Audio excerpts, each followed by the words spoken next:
नमस्कार साथियों, आप देख रहे हैं रूरल टेल्स। मेरा नाम है संदीप गुसाई।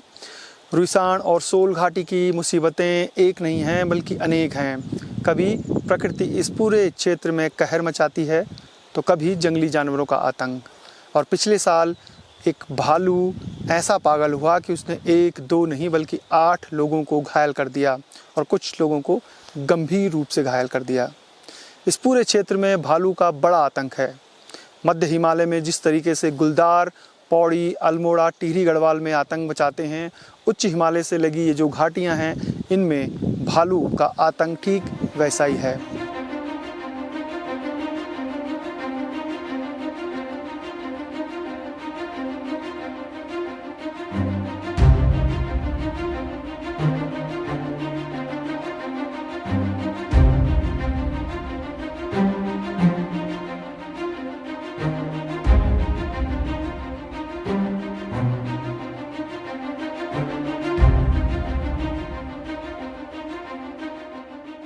भालू का तो बहुत आतंक है। जैसे अक्टूबर से लेके मतलब मार्च तक लगभग भालू रहता है। अक्टूबर से मार्च के बीच में ज़्यादा ही रहता भालू। गांव की तरफ आ जाता ना, इस टाइम पे भालू का बहुत आतंक रहता है। फिर हमारे सोल क्षेत्र में ज़्यादा ही है भालू का आतंक। भालू का क्या, हर जंगली जानवर का आतंक ज़्यादा है यहाँ। जैसे सुअर हो गया, भालू हो गया, बाघ हो गया। पर भालू तो अमूमन फसलों को नुकसान पहुंचाता है। आदमियों को अटैक कब आदमियों पे भी अटैक करता हो। अगर अचानक आदमी आ गया, या कभी कभी क्या होता है कि भालू मतलब आदमी को खाने के लिए ज़्यादा हो जाता हो, मतलब एक तरफ से मांसाहारी हो जाता हो। उस टाइम पे वो ज़्यादा आतंक करता है। बच्चों के चक्कर में भी आतंक करता है। अगर बच्चे वाला भालू है तो वो भी करता है अटैक आदमियों पे। पूरे जंगल में जहाँ ऊपर अड्डे, हाँ, पूरे जंगल में मतलब लगभग वहाँ से लेके पूरा ये एरिया पूरा भालू का ही है। यहाँ से पूरा ही रहता है।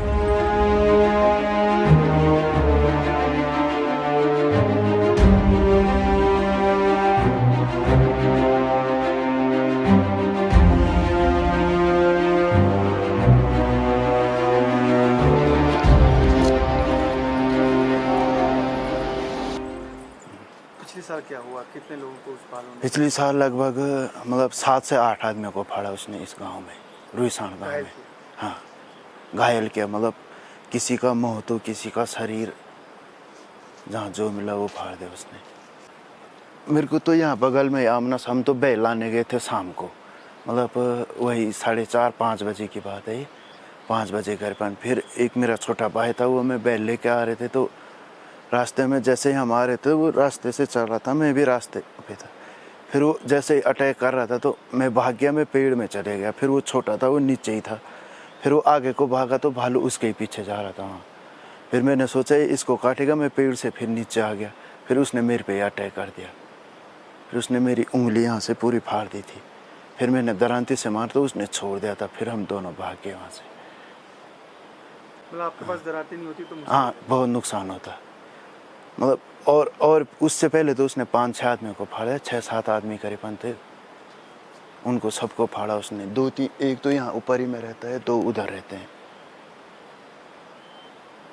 एक टीचर थे, स्कूल जा रहे थे सुबह सुबह, उनको भी उसने बुरी तरह फाड़ दिया था। हाँ, यहाँ से जा रहे थे ना, पार में स्कूल है वहीं, उनको तो उसने बुरी, स्कूल जा रहे थे वो शाम को, उसी टाइम फाड़ दिया उसने, सुबह के टाइम पे। वन विभाग क्या करता है जब ऐसी घटनाएं होती? वन विभाग भी क्या करता है, वो आते हैं, देखते हैं, कहते हैं कि भाई हल्ला हुल्ला करो, पटाखे पटूखे दे देते हैं, इनको फोड़ो, एक साथ अकेले मत जाओ, ग्रुप में जाओ।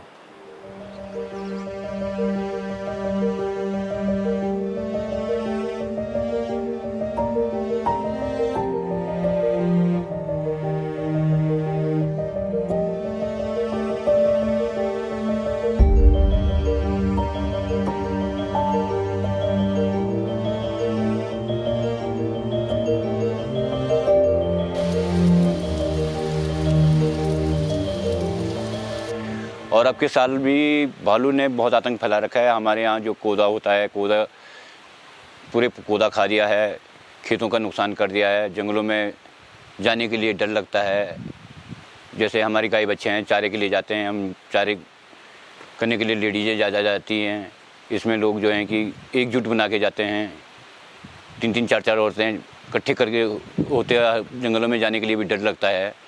और भालू तो भालू अलग है, फिर यहाँ सूअरों का भी आतंक ज़्यादा है, जिसमें हमारे कोदे की फसल ख़त्म हो गई, आलू की फसल ख़त्म हो गई है।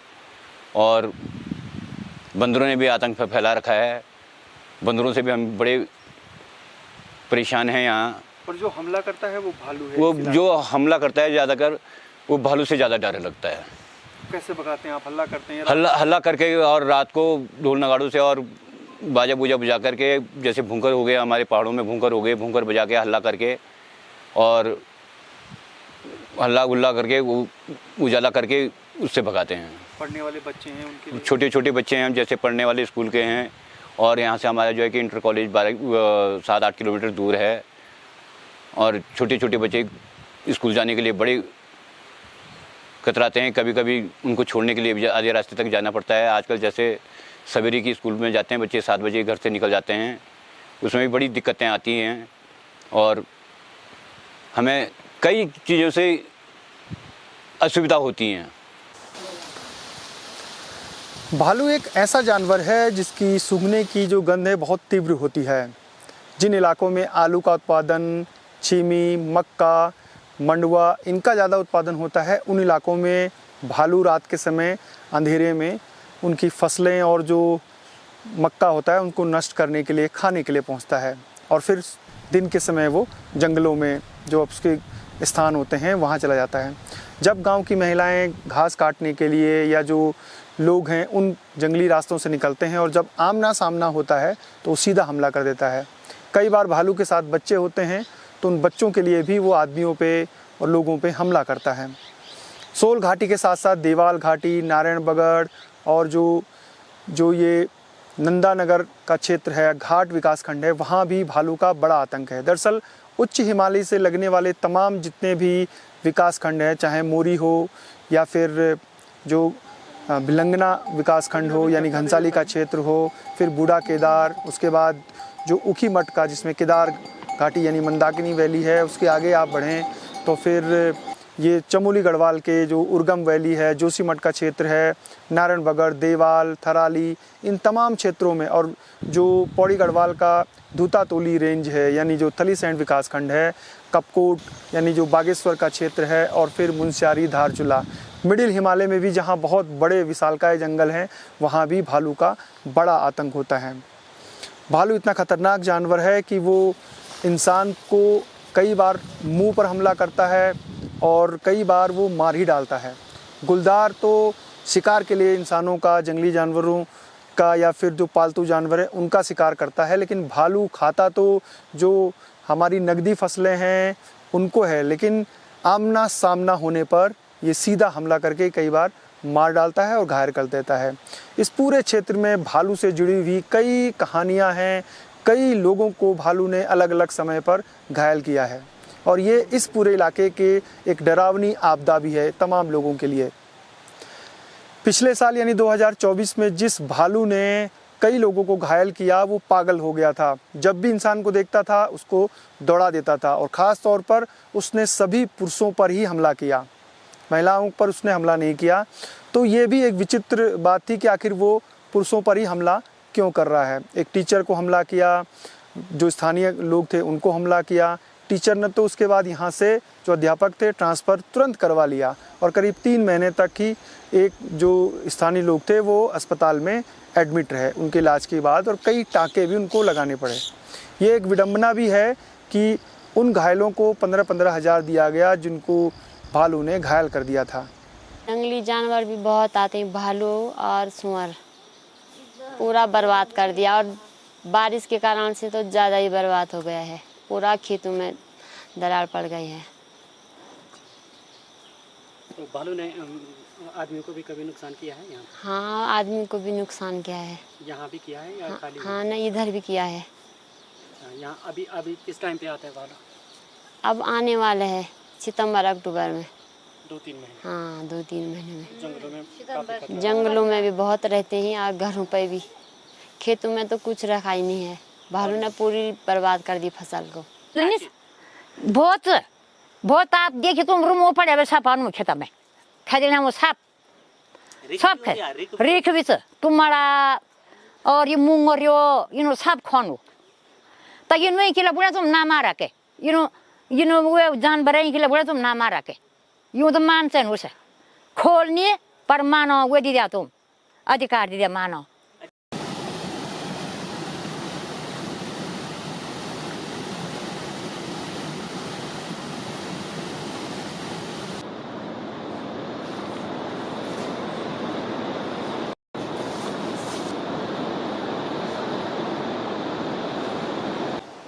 उत्तराखंड में मानव वन्यजीव की घटनाएं तेजी से बढ़ती जा रही हैं। एक तरफ जलवायु परिवर्तन, अत्यधिक बारिश, भूस्खलन, भूकंप की घटनाएं पहाड़ों को झकझोरती हैं, तो दूसरी तरफ जंगली जानवरों का आतंक ग्रामीण इलाकों में सरदर्द बना हुआ है। सोल घाटी में पिछले कुछ साल पहले जो भालू पागल हो गया था, उसने 8 लोगों को घायल किया था। और ऐसे केवल इस सोल पट्टी में नहीं बल्कि अलग अलग क्षेत्रों में जो उच्च हिमालयी क्षेत्र हैं, उन घाटियों में बसे गांवों में ये समस्या बहुत बड़ी है। यह हमें बताती है कि कैसे तलहटी में जो बसे गांव हैं, वहाँ का जनजीवन आपदा के साथ साथ जो भालू, गुलदार और जो वन्य जीव हैं, ख़ास तौर पे जो हमला करते हैं इंसानों पे, उनके लिए कितना मुश्किल है। ये कहानी आपको कैसी लगी हमें ज़रूर बताइएगा। ये भी एक तरह की आपदा ही है। संदीप गुसाई को इजाज़त दीजिए। ऐसी कहानियाँ हम आपके बीच आगे भी लेकर आते रहेंगे। जय नंदा, जय हिमाल।